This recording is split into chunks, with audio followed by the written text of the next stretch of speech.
Bom dia, pessoal. Vamos começar agora a live do nosso projeto. O projeto se chama de Desafios da Educação no Marajó. É um projeto contemplado com a Lei Aldir Blanc no edital de Juventude Ativa, né? Então, eu sou o proponente desse projeto, o Josivaldo, conhecido como J. Barbosa, e a gente vai conversar aqui com a galera nesse bate-papo descontraído sobre esse tema. Bom, eu estou aqui com o Ivan Cardoso, a Silvana, o Joãozinho, são todos moradores de Afuá, né, jovens da nossa comunidade. E estou aqui também com a Rose Show, uma das nossas convidadas para essa live. Bom, eu vou falar um pouco sobre esse projeto, né? O que é esse projeto? Ele contou com um vídeo de 5 minutos, né, que contava uma história fictícia de uma criança chamada Francisca, que ela morava na zona rural de Afuá e tinha o sonho de se formar, estudar, né, ser professora.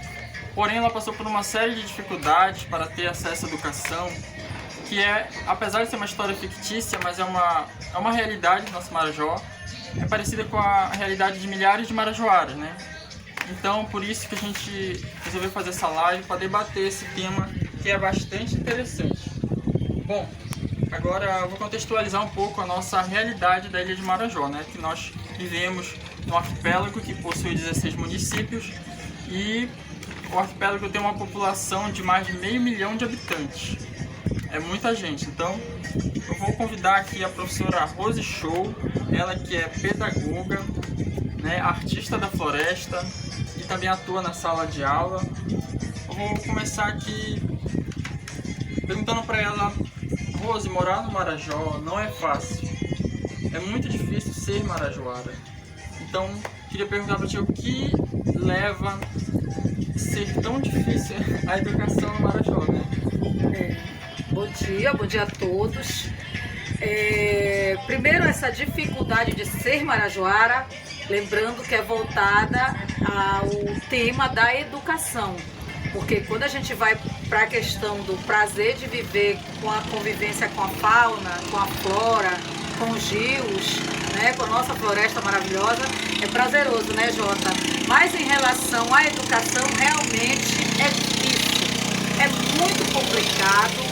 Existe uma série de fatores que, de certa forma, acabam atropelando, né, esse crescer educacional por parte de crianças, de jovens, de adultos, homens e mulheres e até de idosos, na questão do ensinamento de jovens e adultos e também educação voltada aos idosos.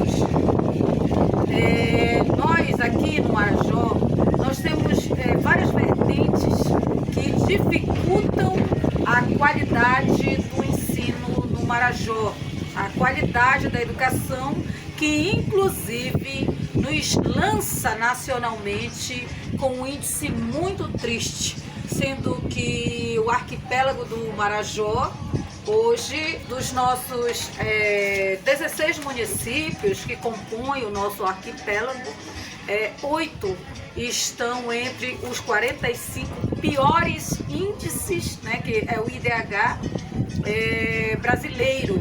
Isso nos deixa muito triste. Sem falar que no estado do Pará, o pior índice de evasão, reprovação, em relação a essa questão educacional, o pior índice do Pará está relacionado com a ilha do Marajó, em especial aí o analfabetismo. Então, essas vertentes que dificultam e que nos lançam deploravelmente nesse contexto de que o Marajó é um dos piores índices da educação, tanto nacional quanto estadual, está relacionado a questões econômicas, sociais, culturais, ambientais, a falta das políticas públicas que contemplem de fato, né, essas vertentes e que possam fazer uma força conjunta para que a gente possa sair desta triste realidade. E a gente vê uma falta de interesse político muito grande nessa vertente marajoara, mas eu acho muito interessante, Jota, que a gente possa trazer pessoas da comunidade e que você, quanto proponente desse magnífico projeto, possa abordar um tema tão importante que, de repente, por mais que seja um embrião educacional, mas passa a ser um grito em favor desse povo, dessa gente, que nós vivemos numa ilha onde existe mais búfalos do que pessoas, porque estatisticamente também nós somos a ilha campeã bubalina no Marajó, inclusive a cidade que tem mais búfalo do Brasil, a capital bubalina do Brasil é Chaves, a cidade vizinha a qual a Afuá se limita também. A gente tem esse lado positivo, mas a gente tem esse lado negativo quando trata-se da educação. Então são essas vertentes que a gente vai discutir, Jota, e que bom que você trouxe essa ideia de falar da educação, né? E aí a minha pergunta também para você, já para a gente ter aqui uma troca, né, um bate-papo, o que te levou de fato a falar sobre educação? Acho que é importante, né, Jota? O que te levou a falar sobre esse tema tão relevante para o nosso povo? Muito bem, Rose. A gente sabe, a gente vive aqui em Afuá, que também é Marajó, a situação do acesso à educação é muito difícil, principalmente na zona rural, em que os nossos jovens batalham desde cedo, desde criança, para ter acesso à educação. As famílias são muito humildes, né? Às vezes a falta de infraestrutura nas escolas é uma dificuldade, falta de investimentos, né, de políticas públicas, e acaba dificultando muito o acesso das crianças, jovens e adultos à educação.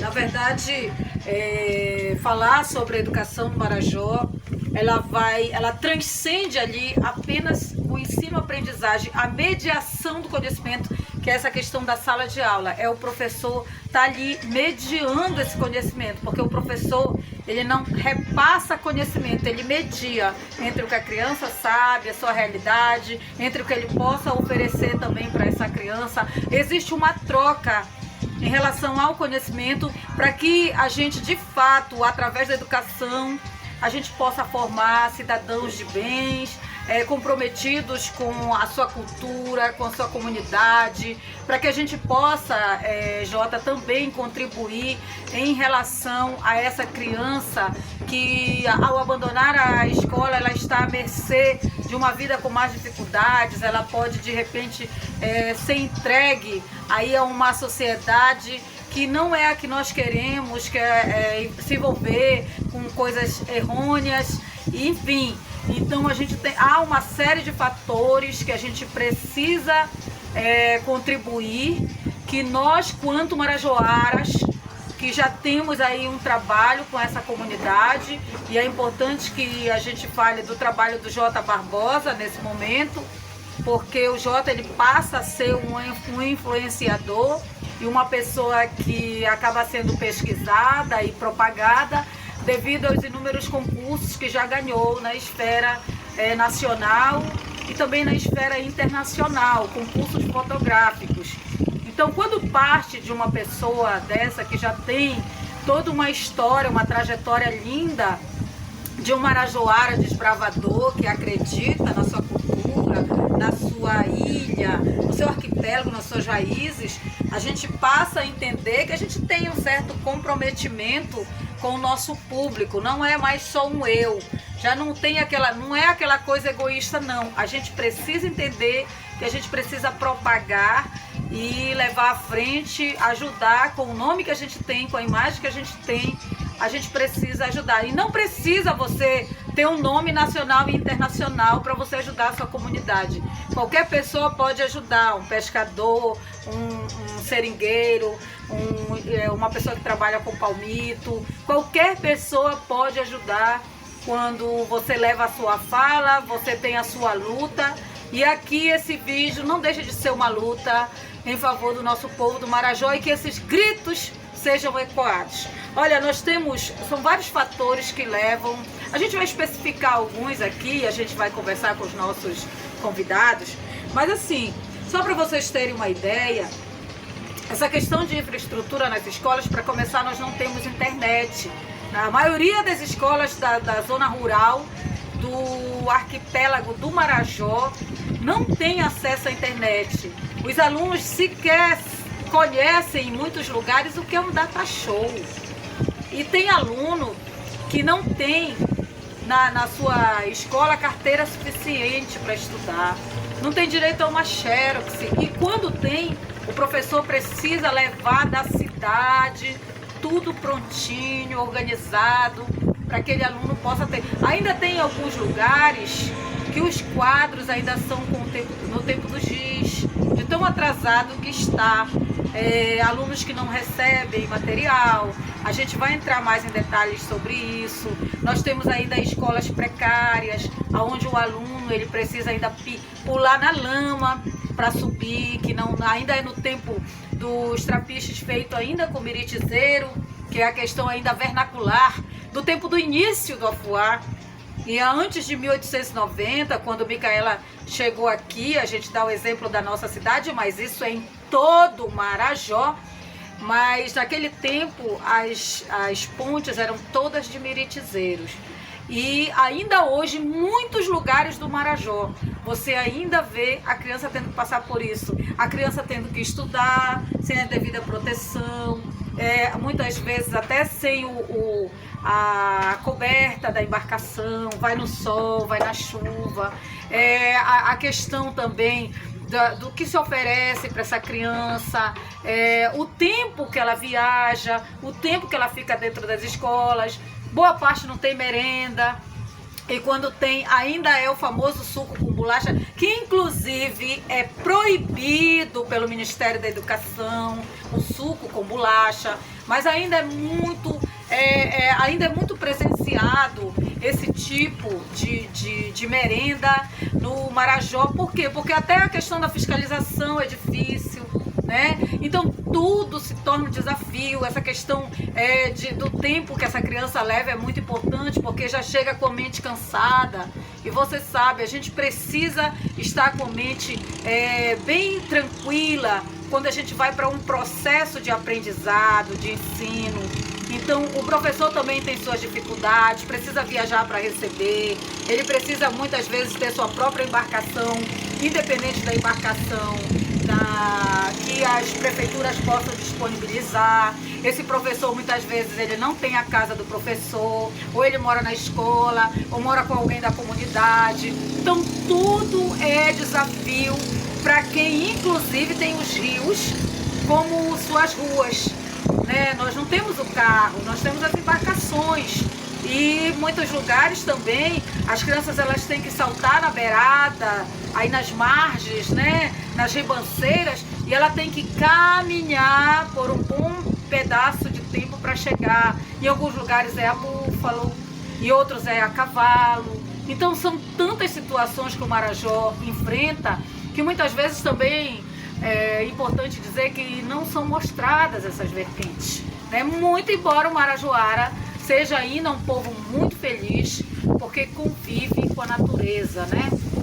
Convive com essa coisa ainda ancestral, ainda amassa o açaí, ainda faz a sua embarcação, como que na sua casa, a sua palafita, com material vernacular, que é o que tem na região. Enfim, são muitas vertentes que a gente tem que conversar e que são importantes para que a gente possa fazer não só as autoridades, mas o próprio estudante, as famílias, entenderem que eles também têm um compromisso com essa criança, para fazer com que essa criança não abandone, não saia da escola por N motivos que nos entristecem bastante. Bom, eu vou começar conversando aqui com o Ivan Cardoso, é um convidado nosso aqui que vai participar dessa conversa. Então, entre tantas vertentes dessa questão dos desafios da educação no Marajó, nós temos aí, Ivan, a questão cultural, né? Essa questão cultural que ainda está um pouco impregnada com o patriarcado, né, Ivan? Você tem conhecimento de alguma situação que envolva essas crianças, mulheres, enfim, voltadas para essa questão aí do abandono da escola, por exemplo? Infelizmente, hoje em dia, a gente se depara com esse tipo de situação, né? Do pai ou do marido não deixar a esposa ir à escola. Questão de ser cultural, né? Do tempo do pai, da avó, tudo que viveram. Exatamente, eles, a partir do momento que passa a ser cultural, e é muito importante essa fala do Ivan, porque ele acaba realmente falando do patriarcado, isso ainda é muito recorrente aqui no Marajó.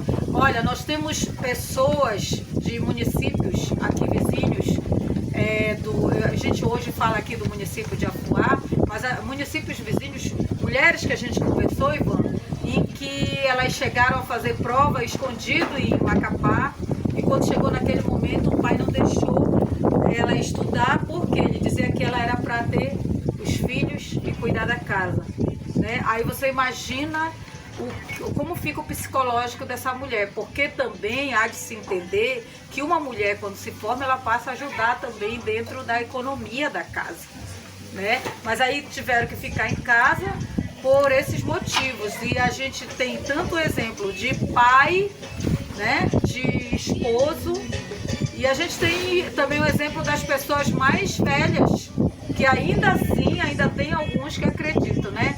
E assim, na sua opinião, você acha que essa mulher, Ivan, ela pode, como ela poderia enfrentar? Ela poderia ter um diálogo com o pai? Ou de que forma será ela poderia fazer, né? Isso varia muito da pessoa, né? Até porque Ela deve buscar o diálogo. vai do diálogo. Porque também é importante que ele fala quando varia muito da pessoa, porque tem pai que nem aceita conversar. Tem marido também que não aceita. Então, é mais ou menos de que forma essa pessoa vai aceitar uma reivindicação de uma mulher se já está impregnado na cabeça dele que mulher é para gerar filhos e cuidar da casa, né? Então, esse ponto cultural é algo muito emblemático. Para vocês terem uma ideia, quando se trata dessa questão emblemática, ainda tem lugares que os pais não deixam as mulheres irem estudar de calça comprida. Tá? Elas ainda têm que vestir aquele saião aqui, né? Porque não pode, que calça está ali retratando, modelando o corpo da mulher. Então é algo muito sério que a gente não pode deixar de mencionar. E o Ivan falou muito bem, realmente falando aí dessa questão familiar, né? Que é um dos entraves para que, não, eu estou falando de mulher, mas tem a menina, né? A menina que lembrando que mulher a gente entende que é depois da menstruação. É importante que a gente fale essa questão educacional. Segundo Simone de Beauvoir, que foi a mulher que é uma francesa que escreveu o livro O Segundo Sexo, e aí aqui é educacional, a gente pode falar sobre isso, né? Então essa francesa, ela escreveu o livro Segundo Sexo, porque é assim que nós mulheres sempre fomos olhadas. O primeiro são eles. Nós somos o segundo sexo para muitos. Então ela fala que existe a menina, e depois que a mulher menstrua, ela passa a ser mulher, né? Inclusive, isso é muito bom até por uma questão de quando um homem olha uma menina, ele não tem que olhar ela como uma mulher, mas como uma menina, que ela ainda não está preparada para receber um homem sexualmente falando, né? Eu acho bacana que a gente fale isso, Jota, porque, né, eu também sou formada em políticas públicas para mulheres, e a gente precisa levar essa fala para a floresta, tá? Bom, aqui nós, falando um pouco sobre o transporte escolar, bom, o transporte escolar ele é feito de barcos, nome catraias, né? As catraias são embarcações pequenas, tem risco de naufrágio, mesmo porque em alguns lugares ainda se enfrenta a Bahia, ou mesmo aqui na nossa linguagem bem marajoara, às vezes o próprio rio está arrepiado, ou seja, ele está com maresia. Aí nós temos a questão das lançantes, onde as fortes correntezas também, elas acabam trazendo um problema seríssimo para embarcações, e a distância, e também os alunos, boa parte no Marajó, infelizmente não usam coletes, que é algo assim que hoje tem que ser visto, mesmo porque o número de rabetas aumentou consideravelmente em todo o Marajó, até por questão do preço das rabetas, que é um preço muito acessível, e como nós vivemos numa região em que o açaí impera economicamente, é muito fácil a aquisição de uma rabeta para que essa pessoa já saia navegando pelos rios sem carteira de habilitação, o que também coloca em risco de acidentes. E como essa criança, boa parte, não usa colete, torna-se hoje um risco ainda maior do que os tempos de outrora. Tá? Então isso também é algo que a gente precisa trazer, porque a gente está falando de desafios. Então, como a gente pode ver, são inúmeros desafios que assolam a nossa região. Jota, acredito que todos nós conhecemos alguém que já passou por situações para poder estudar. E você conhece alguém que já enfrentou alguma dessas dificuldades por ter acesso a essa dificuldade da educação? Assim, pessoalmente, Jota, você já conversou? Porque você traz um tema muito importante que deve ser debatido. A gente está aqui, eu estou aqui ao lado desses jovens que parecem mais meus filhos, mas assim, é um tema que a gente precisa debater em várias vertentes. Mas para você chegar, você conheceu alguém que passou por essa situação, de alguma dessas vertentes que a gente falou? Sim, Rose, é muito comum no nosso Marajó, né, histórias de pessoas que lutaram muito, sofreram, pode dizer assim, porque não é fácil, né, estudar, sair de uma zona rural, por exemplo. E eu conheço sim, por exemplo, olha, a minha namorada, por exemplo, ela nasceu na zona rural, para ela estudar era uma dificuldade tão grande, ela tinha que remar. 3 anos da vida dela, ela passou remando para ir até a escola. E várias vezes ela alagou o casco, risco de naufrágio.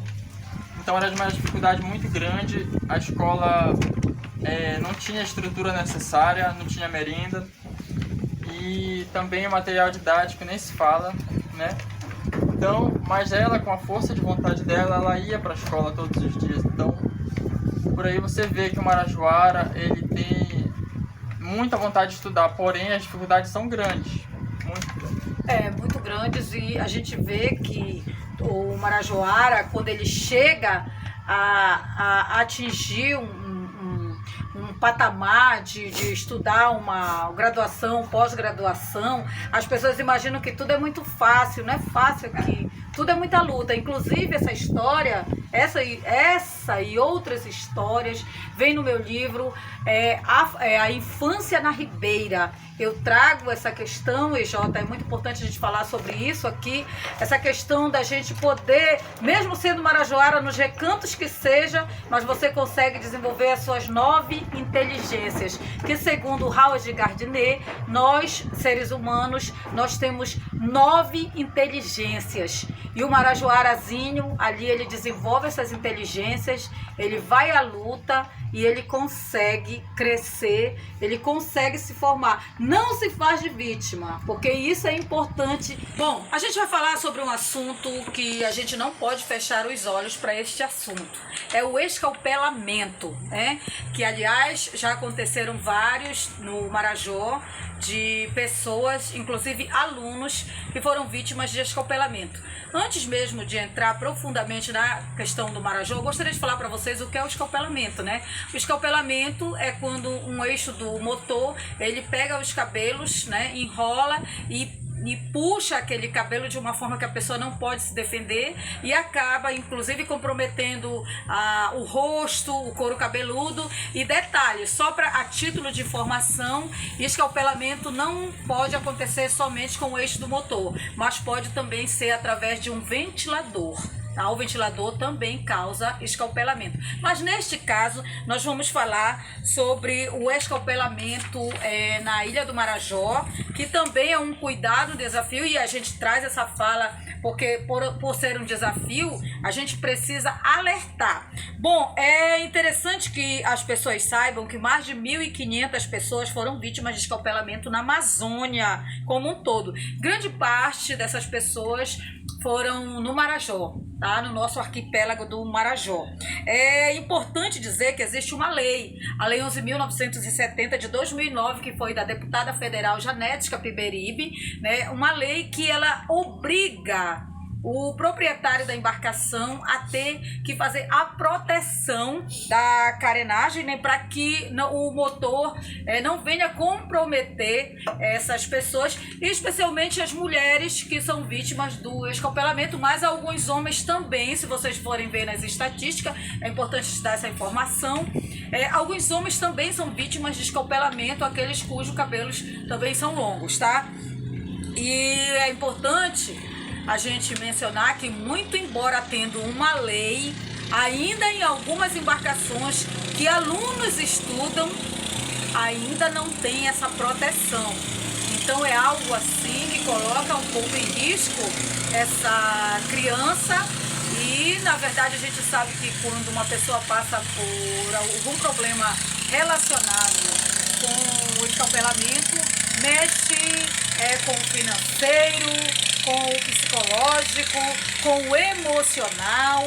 A pessoa necessita ter uma peruca, que não é barato, cirurgias reparadoras e tudo mais. Então, essa fala é importante até por uma questão de alerta, Jota, que a gente precisa alertar. A gente sabe que a Marinha ela não dá conta de fiscalizar todo o Marajó. Então, nós, quanto pessoas da comunidade, a gente precisa cobrar desse dono da embarcação esse compromisso, porque quem estão lá são os nossos amigos, os nossos filhos, que diariamente precisam se locomover para terem acesso a essa escola, a essa educação, tá bom? Eu vou ler aqui um depoimento de uma jovem de 15 anos. Ela disse o seguinte: fui secar a água do barco e na hora que eu me abaixei, meu cabelo estava preso com rabo de cavalo e enrolou no eixo. Tive a perda total do couro cabeludo, parte do rosto e fratura em um dos braços, tá? Então a gente traz aqui esse depoimento para entender que realmente o marajoara precisa ter um cuidado redobrado quando ele vai entrar numa embarcação. É a questão do colete, é a questão de como ele vai saltar desse barco, é para ele ter cuidado para não escorregar. Muitas embarcações também não tem nem banheiro. Se a criança precisar urinar, se a criança precisar fazer as suas necessidades, ele vai ter que aguardar chegar na escola. Inclusive, já teve casos de crianças que se urinaram na embarcação, porque a maioria é feita em catraias. E você já imaginou 3 horas de tempo em que em muitos lugares a criança precisa passar? Então são N situações que muitas vezes não são veiculadas, não são faladas. Aliás, passam tão despercebidas por todos, pela comunidade, pelo poder público, e ninguém cobra. Então eu acho que esse vídeo ele precisa chegar com os nossos governantes, com as autoridades, com outras pessoas, porque aqui nossos depoimentos eles são muito verdadeiros e são dentro de uma realidade, eu acho, mas uma realidade de quem convive com isso diariamente, de quem sabe e tem certeza que de fato isso acontece no nosso arquipélago do Marajó. Bom, é importante a gente falar agora algo assim muito especial, eu diria assim, no sentido de que é um dos grandes motivos do abandono, da evasão e do próprio analfabetismo, né, que assola o nosso Marajó. Vou falar aqui com a Silvana, tá? A Silvana, é importante a gente falar, e a Silvana também, ela foi uma foense que ganhou um concurso da ONU sobre uma frase de prevenção, né, na gravidez, na adolescência, né? Então é algo assim também muito educativo, que não deixa de ser um desafio no Marajó e um desafio também educacional, porque a educação, gente, vai muito além da sala de aula. A educação, ela perpassa por todos os setores, que vai a saúde, vai a economia, a cultura, a arte, né? a sua identidade, o seu pertencimento, memórias e saberes de um povo. Tudo complementa, todo é o envolvimento da educação. Então, a gente tem, Silvana, várias vertentes, né? Entre elas, a gente tem aí essa questão do abandono e Eu queria que você citasse assim, um dos motivos que você, se você tem conhecimento de que uma criança deixou de estudar, por qual motivo, Silvana? Dentro do que você conhece da região. Sim. Bom dia a todos. Sim, Rose, é muito importante falar desse assunto mesmo. O motivo do abandono realmente dessas crianças sente dificuldade na economia, né? A economia de verbas, de dinheiro. Muitas dessas crianças, elas já não tem aquela força de vontade. E elas não têm uma compreensão, né? Um entendimento de que elas precisam também de material escolar, de uma mochila para poder se deslocar. Muitas vezes elas têm a sua locomoção, como catraia, que você falou, mas muitas vezes elas não têm o material. Às vezes elas não têm nem o que comer dentro de casa. Como é que elas vão ter para comprar um material escolar, um lápis, um caderno? E essas crianças do sítio, elas são muito esforçadas, porque uma pessoa, para não desistir de estudar, a dificuldade que elas têm, elas são muito guerreiras, estou falando, elas são guerreiras. E vários assuntos também sobre isso, né, Rose, que é a questão financeira delas, que elas têm que ajudar também, tem outros porém, que é elas ajudar os pais em casa. Muitas das vezes, elas têm que ir para a escola, ou elas têm que ajudar os pais em casa, numa tarefa de casa, saizeira, tirar açaí, ajudar o pai com o palmito. Essa questão é uma vivida, porque é da minha família também, né? Nós já passamos por isso. Aí a gente tem que escolher entre estudar ou ajudar em casa. E por que não pode ser os dois juntos também, né? Essa é uma questão de, como você falou, dos nossos ancestrais, né? Isso já vem da nossa ancestralidade, essa questão, né? Essa questão cultural mesmo nossa. Então, a Silvana, ela bate num assunto, ela toca num assunto muito emblemático, que é essa questão econômica.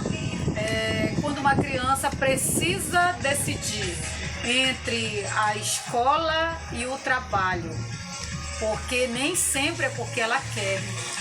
Ela é obrigada pela família porque entende que ela precisa contribuir na renda dessa família. O açaí, por exemplo, é um dos motivos que levam crianças até de 10 anos, 11 anos.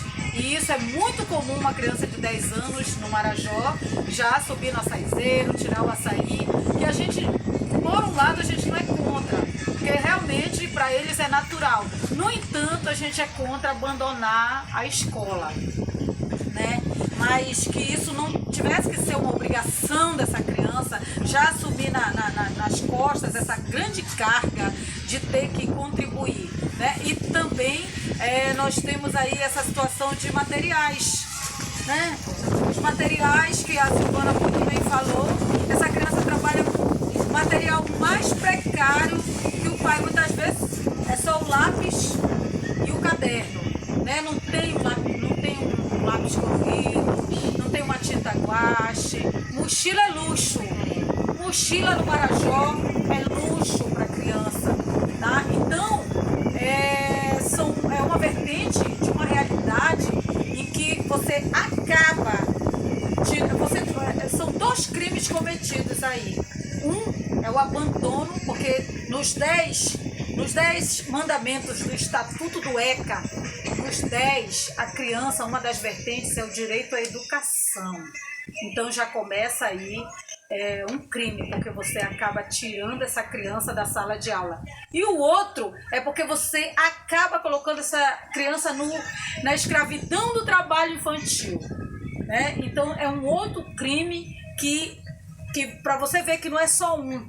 Então há todo um efeito por causa dessa situação que acontece e que isso acaba sendo muito normal. Daí, essa criança vai crescer um adulto que não vai nem poder sair dali, já está condicionado àquela vida, não vai ter seus direitos trabalhistas no futuro, porque não teve um emprego. Se adoecer, vai ter que não tem como receber algo, vai ter que estar à mercê ali de uma sociedade, de uma vida que a ele foi imposta, muitas vezes, como repito, nem sempre a criança que abandona, a gente está dando exemplo do açaí, mas tem a pesca, tem a castanha, né? Tem o próprio leite do búfalo, né?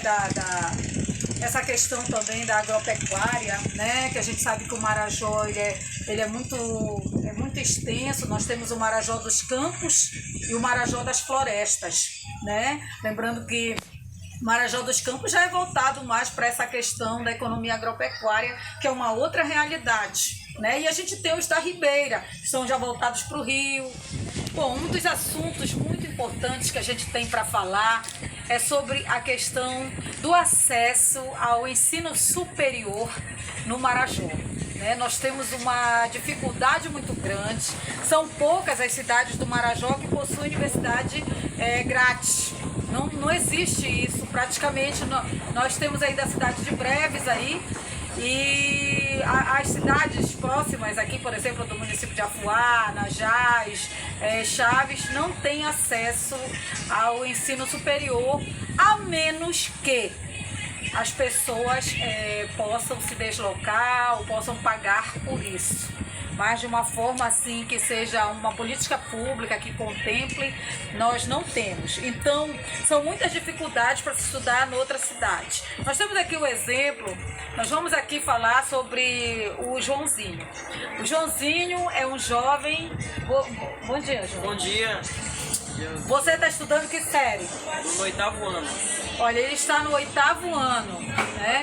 Então, certamente para um jovem de 14 anos já tem seus sonhos, né? Suas aspirações.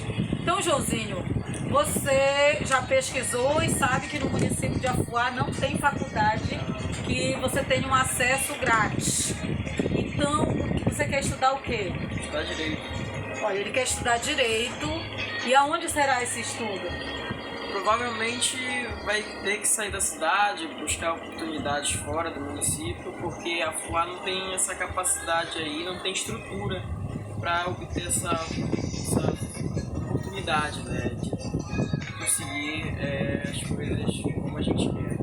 A questão desse acesso educacional para esses jovens, gente, é importante a gente dizer que só para as provas do Enem, quando o aluno precisa fazer o Enem, ele tem que tirar, isso é no Marajó, ele precisa tirar do bolso dele para poder se deslocar para outra cidade, para ele fazer essa prova do Enem, que é um sonho de ter um certo passaporte para uma faculdade federal ou estadual, né? Fora isso, alguns alunos, inclusive, conseguem se inscrever para o Enem aqui no Marajó e no dia não tem o dinheiro para viajar e por isso não vão, né? Não acabam desistindo, né? A gente tem vários exemplos desses aqui. E isso dificulta como pisar no sonho de alguém. Então, por isso tem que ser adiado. E quando, Joãozinho, quando as pessoas conseguem, elas querem um outro curso, que tem que ir para outra cidade, ainda tem que vai viver na casa de outras pessoas. Morar de favor ainda, passar por humilhações, complicações, conflitos familiares, enfrentar todas essas dificuldades que tem, né? Isso, sem falar, gente, que as dificuldades financeiras para a família acabam redobrando. E por isso acarreta também muitas vezes no abandono da faculdade, né? A pessoa acaba desistindo devido às consequências que ela está tendo. Do financeiro, ou seja, não deram conta de pagar, então vieram embora. E em alguns municípios existem aquelas faculdades a longa distância, no entanto, alguns cursos específicos não tem, como é o caso dele que quer fazer direito, né? Ele vai precisar viajar daqui do município de Afuá. No caso, nós estamos falando do município de Afuá, mas ele é só um exemplo. Isso acontece em todo o Marajó, tá? Vai ter que viajar para outra localidade. Então, são várias situações, porque vai viver de favor, vai gastar muito e não tem outro jeito. Ou é dessa forma, ou então vai desistir. E desistir seria a última forma. Opção, né? Tem que ir à luta mesmo. Tem que ir além, seguir com foco, força. E acreditar, assim né? Acreditar. Gente, a palavra é acreditar, tá?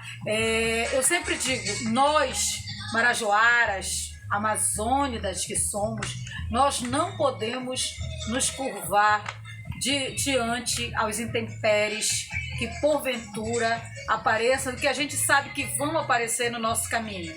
Nós jovens, nós as crianças, nós senhoras, senhores, né? Nós povo, quando eu digo povo, essa gente marajoara não pode se curvar. As famílias, é importante, no caso aqui, Jota, é importante também que a família ela passe a ter uma visão de que não vai dar, a gente tem que fazer um esforço para que nossos filhos, os nossos jovens, a gente tenha que ter esse encorajamento. É importante também, dentro desse desafio todo, que as rádios, os veículos de comunicação abordem esses assuntos, expliquem o quão é importante esses jovens irem à luta. Nós temos exemplo aí do professor que é doutor, né? Eu digo assim que ele é um doutor que eu sou fã, ele é marajoara, é o Agenor Pacheco Sarraf. Ele é um arqueólogo, ele é um estudioso, é nele que eu me inspiro. Ele foi criado em Melgaço, e a gente sabe hoje que Melgaço amarga a estatística de ser o município brasileiro com o IDH mais baixo que existe. No entanto, nós temos aí em Melgaço o professor Agenor Sarraf, inclusive a citação do meu livro A Voar entre Rios, Pontes e Palafitas é dele. E ele foi criado lá e ele foi à luta. Ele não foi vítima de todo esse contexto, porque não parte só da gente, é toda uma conjuntura, né? E ele conseguiu, ele venceu. Ele é um exemplo de superação, é um exemplo a ser seguido, como tantos marajoaras que saíram das suas raízes e foram à luta. Nós temos outro exemplo de outro marajoara, e é bom que a gente explique isso, que é o Rei do Chorinho. Ele mora em Anajás, ele é um anajaense, que já foi até homenageado por escola de samba no Rio de Janeiro, em Belém, e também ele tem homenagens em todo o estado do Pará. Ele é o rei do bandolim aqui no nosso estado do Pará, e é uma pessoa da Amor Lobato Ribeiro, uma pessoa que inclusive incentiva muito, não só a Rose Show, mas quanto outros marajoaras a crescer e a levar o nome da nossa ilha. É importante, eu estou falando aqui de várias vertentes. É importante que a gente fale do afoense Antônio Juraci Siqueira. Tem mais de 90 obras publicadas. Ele é considerado patrimônio vivo do estado do Pará. Foi um ribeirinho que nasceu no Cajari, foi embora do município de Afoá aos 16 anos, não teve o acesso suficiente na escola, e quando ele chegou no Pará, ele conseguiu. Hoje ele participa de várias associações nacionais e tem mais de 200 prêmios nacionais e internacionais. Esse é a minha maior inspiração, e eu acredito que de tantos marajoaras. Então essas histórias que a gente conta, dessas pessoas que eu citei apenas essas aqui, mas tem tantos marajoaras, tem o da Cilde Jurandir também, que conseguiram não se fazer de vítima e conseguiram, muito embora tendo toda essa problemática, porque de certa forma a gente acaba sendo vítima de uma sociedade que não nos olha, que não nos contempla, mas a gente arregaça as mangas, como disse o Joãozinho aqui, e a gente tem que lutar, a gente tem que acreditar. E quando se traz a história dessas pessoas e tantas outras que nós temos no Marajó, é para que a gente entenda que esses marajoaras precisam acreditar no seu potencial e não podem, de hipótese alguma, dar as costas para a sua própria história, dar as costas para si. Tem que levantar a cabeça, tem que seguir, caminhar com passos mais firmes, fortes, acreditando que é possível vencer. E é interessante a gente falar que nós, quanto marajoaras, a gente de certa forma não sente a pobreza, apesar de que tem muita pobreza, a pobreza extrema, que é um dos principais pilares dessa questão do analfabetismo aqui no Marajó, que está relacionada com tudo isso. Mas de certa forma a gente não sente a pobreza, porque a gente tem a riqueza dos rios. Vou chorar agora. A gente tem a riqueza dos rios, a riqueza das florestas, A gente tem a fauna, a gente tem a flora, a gente tem o camarão, a gente tem o peixe. A gente tem essa riqueza que nos orgulha, que nos honra, tá? E esse choro aqui, gente, é de orgulho de pertencer a um local tão emblemático como o nosso Marajó e que nos dá uma tristeza também, sabe? É um orgulho, ao mesmo tempo, uma tristeza de saber que a gente está num local onde tem mais de 500 mil habitantes e que não é olhado pelo poder público de uma forma geral, como deveria. A gente está com uma esperança no Abrace Marajó, que é um projeto aí que está vindo aí do governo federal e que, de fato, venham nos abraçar, venham olhar para nossa gente, essa gente aguerrida do Marajó. Então eu quero agradecer ao Ivan. Ivan, muito obrigado, Ivan, pela sua participação. Eu que agradeço o convite e estamos na luta. Agradecer a Silvana também. Muito obrigada pelo convite. Viva o Marajó. E agradecer ao Joãozinho. Obrigado, Rose Show, pelo convite e viva a educação. O Jota Barbosa, né, para fazer suas considerações. Pessoal, muito obrigado por assistir essa live. E é isso, vamos defender o nosso Marajó, apesar das dificuldades. Não desistam, jovens, dos seus sonhos. Não desistam dos seus estudos. E viva o Marajó! É isso aí. Então, muito obrigada ao Jota Barbosa, que é o proponente aí desse projeto lindo. Me deu esse presente, eu acho que nos deu esse presente da gente participar. Eu espero que esse vídeo chegue nas autoridades, chegue na ONU, chegue em órgãos competentes para que olhem um pouco mais o nosso Marajó de uma forma geral, olhando para todo esse povo que tanto precisa, que tanto almeja. E a minha fala para todos os marajoaras, que a gente possa realmente sentir orgulho, lutar pelo nosso povo, pela nossa gente e para a gente não se curvar. Vamos acreditar, nós somos tão importantes quanto os da zona urbana. Nós somos tão emblemáticos quanto pessoas de qualquer lugar da Europa ou de outra região, outro continente no mundo. Tá? Então, viva o Marajó, viva a educação e olha, o melhor caminho para você fazer cidadãos de bens e erradicar tantas mazelas no mundo é através da educação.